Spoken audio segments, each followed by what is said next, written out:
Hi, hello, good afternoon. So my name is Shem Gitonga. I'm the founder of Floss Inc. That's a company that basically deal with different tasks, automation and process automation and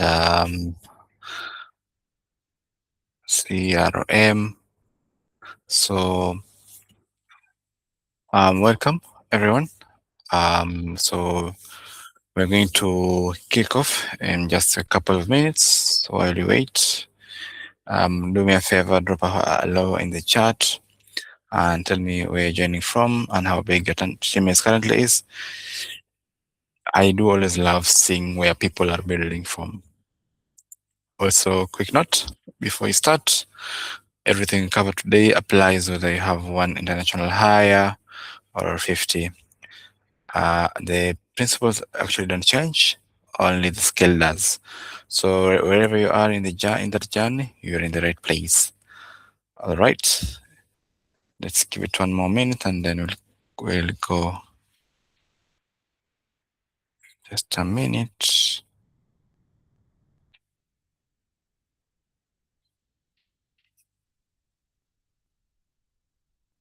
Let me um share this tab instead. Okay. So hi everyone. My name is Shem Gitonga, as I said earlier on, founder of Flossink, a company that is uh, does process automation and other services. So um, today we are going to talk about something that every founder building a serious company eventually hits.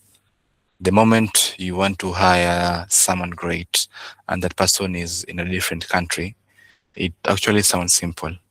It is, it is not that simple.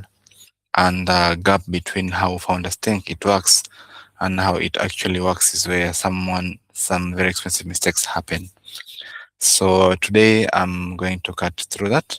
So we're basically covering the biggest mistakes and how payroll across border actually works and how to keep the distributed teams together once you've built them. And I want you to hear from you in the queue and a question. So I'm doing this in partnership with Deel. If you're not familiar, Deel is a platform that powers global hiring, payroll, and compliance in over 150 countries. They're not just a sponsor.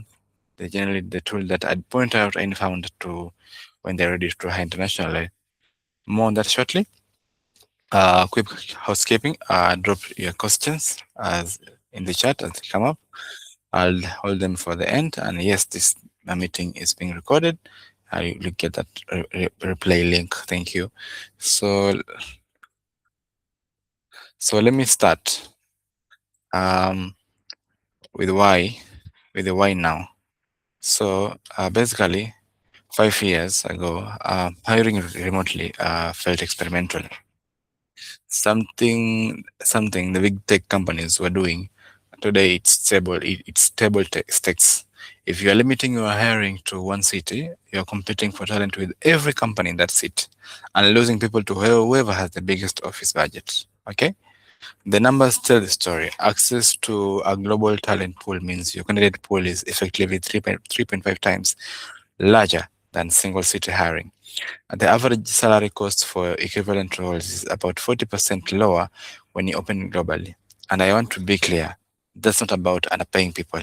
It's about accessing talent markets where budget goes further while still paying competitively locally.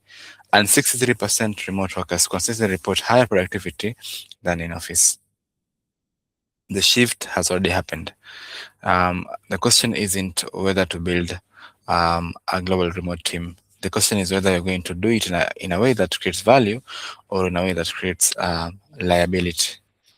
Okay? Because here's the truth done wrong. Global hiring can cost you more than it saves. Okay? Compliance fines, payroll errors, retention problems from a team that never feels cohesive. These are real and they're expensive. I've seen it happen to founders I respect. Done right, it's one of the biggest unfair advantages you can build into your company. And that's what the next 20 minutes is going to be all about.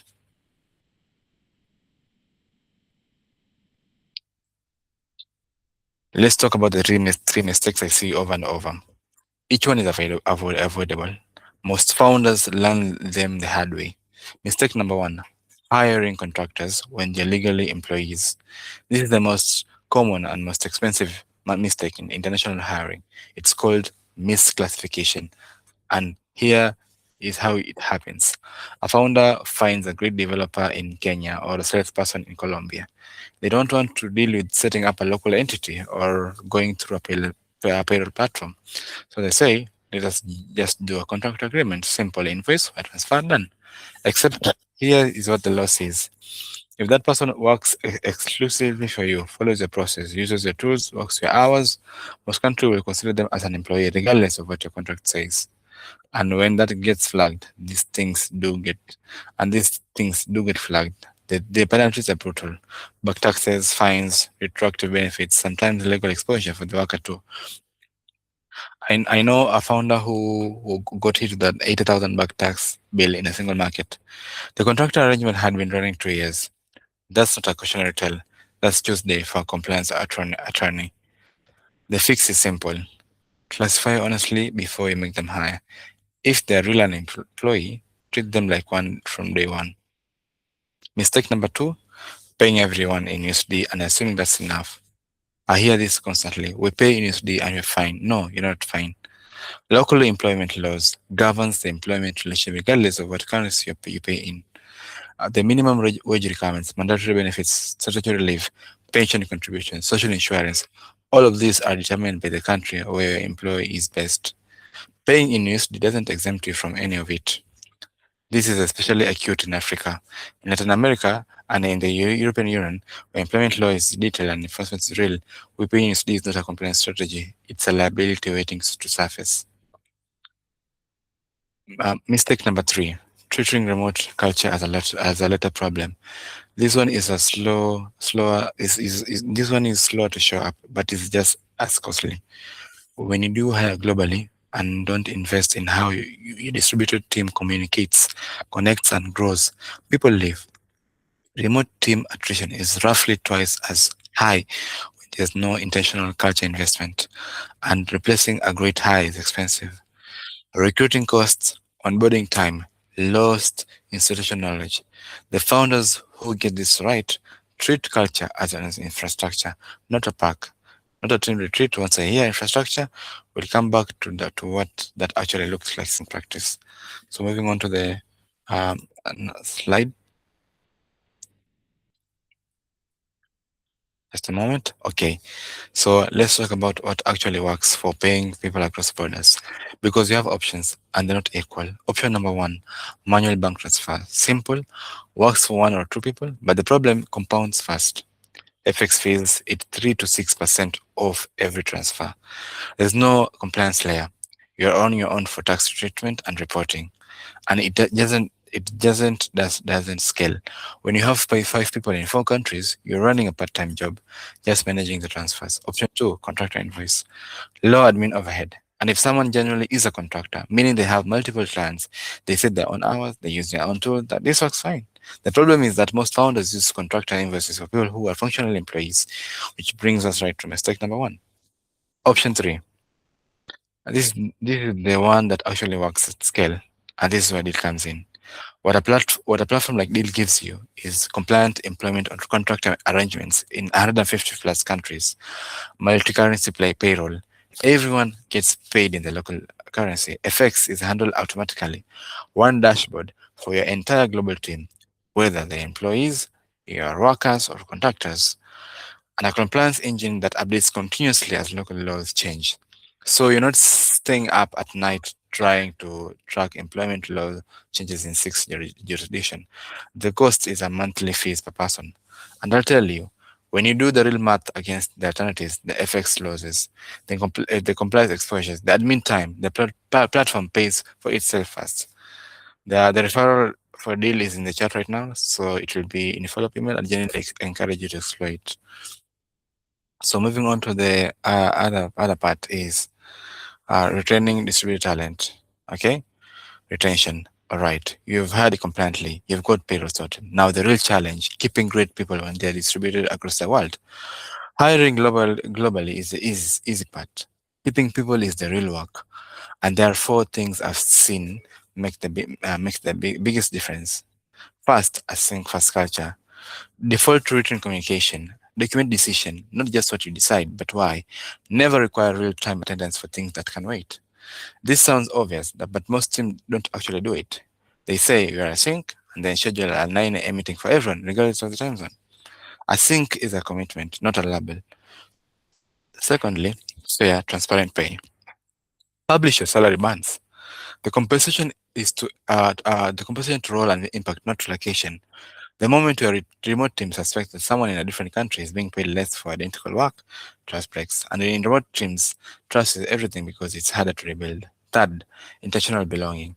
Remote employees don't bump into each other in the kitchen. So you have to build the moments that create connection on purpose.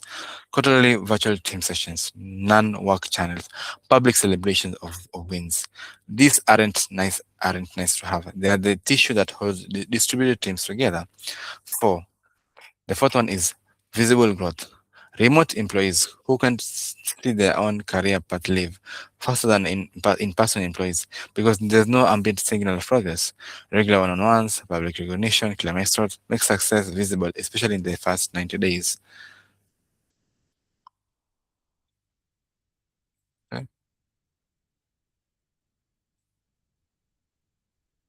just a moment.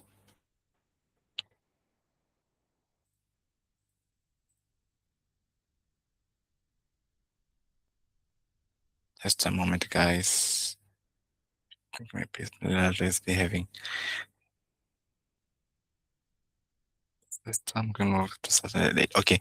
And quickly, let me give you the first step hiring playbook to tie all this together. So one, define the role precisely. Remote roles fail when expectations are vague. Write a role document, not just a job description. Two, classify before you post, employee or contractor. Decide upfront. Deal has a free classifier if you're unsure. Three, run async native interviews. Loom videos, written take homes, async assignments. You're testing for how they work, not just what they know. Four, onboard in writing. Every process, every tool, every expectation documented before day one. Remote onboarding is 80% documentation. Five, set a 30-day, 60-day, 90-day plan. Remote hires need early wins to feel connected. Make success feel visible and specific in those 3 months.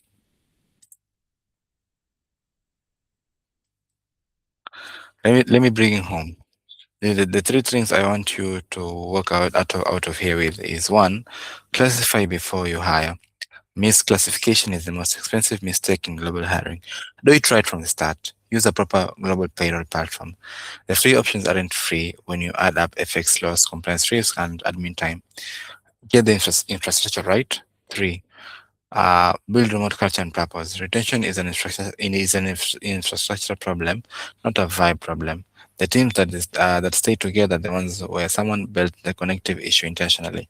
That's the playbook, and all of it is when you have the right tools. Deal handles the compliance the compliance part, the payroll, the contracts. Okay, so you can focus on the part that actually builds your company, finding great people and helping them do great work. The link is in your follow-up email and in the chat. I encourage you to check it out. Now, I want to hear from you. I have your questions here in the chat and spend the rest of our time on the things that actually are relevant to the situation. Let's go. Hey. So Moses asked, how do I know if someone should be a contractor or employee? The clearest test, do they work exclusively for you? Do they follow your schedule and your process? Do they use the tools you provide? If the answer to those is yes, they're functionally an employee in most jurisdiction, regardless of what the contractor says. Deal has a free classification tool that walks you through the country-specific rules. Start there. So Kennedy asked which countries are the hardest to hire without a local entity. Okay. Brazil and China are the most frequently cited. Brazil has complex labor laws and EUR restrictions. China has limits on who can act as an EUR provider. Germany and France have strong employee protections, but are workable via EUR. The answer is always country specific, okay? And this is exactly where Deal's country guides saves you enormous research time. Chambi asked, is it legal to pay people less because they're in a lower cost country to country? Legally, yes, as long as you meet local minimum wage and benefit requirements. Strategically, I'd think about it differently. Pay people competitively for the market, tied to the role and the impact.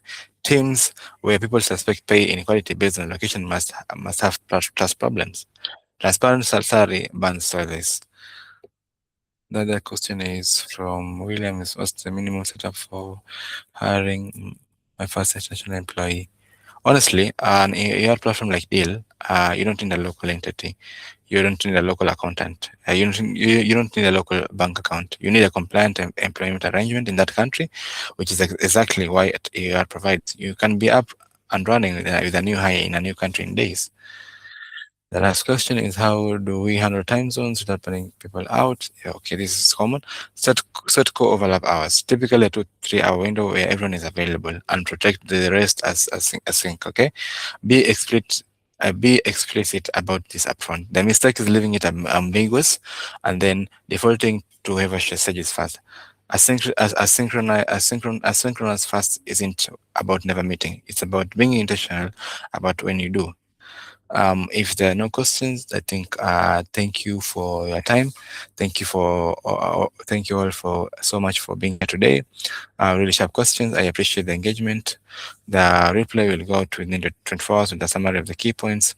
If you want to explore Deal, the link is in a follow-up email. It's my referral link, and I generally recommend the platform.